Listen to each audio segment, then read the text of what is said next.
आज की कहानी का नाम है कबूतरों का झुंड और शिकारी। एक घने जंगल में एक बहुत बड़े पेड़ पर कबूतरों का एक झुंड रहता था। उन सब का लीडर था राजू कबूतर। वो बहुत समझदार और बहादुर था।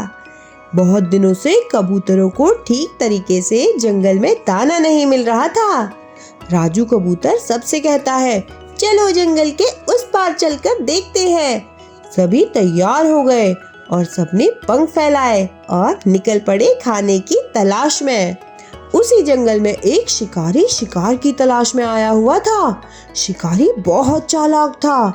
उसने पंछियों को पकड़ने के लिए एक जाल बिछाया और फिर जाल को चमकदार चावल के दानों से ढक दिया। फिर शिकारी झाड़ियों में छुप गया और चुपचाप बैठकर इंतजार करने लगा। तभी राजू कबूतर और उसके सभी दोस्त उसी जगह पहुंच जाते हैं। उन्होंने उड़ते उड़ते देखा कि जमीन पर बहुत ढेर सारे चावल के दाने बिखरे हुए हैं। कबूतर बहुत खुश हुए और बोले, वाह, आज तो दावत है। लेकिन राजू कबूतर को कुछ अजीब लगा। उसने सोचा, इतने सारे दाने और आसपास एक भी पक्षी नहीं, ऐसा कैसे हो सकता है। उसने अपने दोस्तों को सावधान रहने को कहा, लेकिन कबूतर बहुत भूखे थे। उन्होंने राजू कबूतर की बात पर ज्यादा ध्यान नहीं दिया। वे सब नीचे उतर आए और दाना खाने लगे। लेकिन थोड़ी देर बाद उन्हें एहसास हुआ कि वो जाल में फंस चुके हैं। सब कबूतर घबरा गए।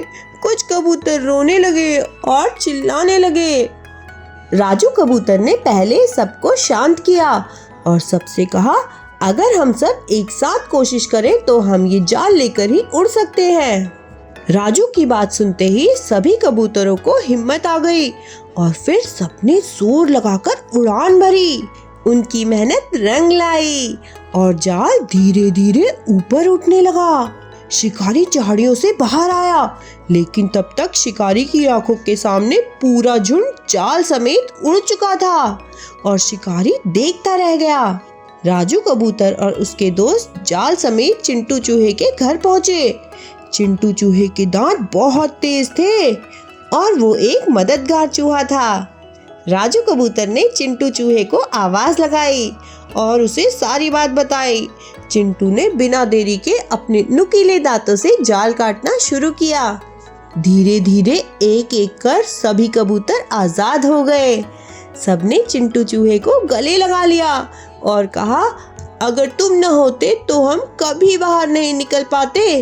राजू ने मुस्कुराकर कहा, आज हमने सीखा, हम सब साथ मिलकर मुसीबत का सामना करें तो हमें कोई नहीं हरा सकता।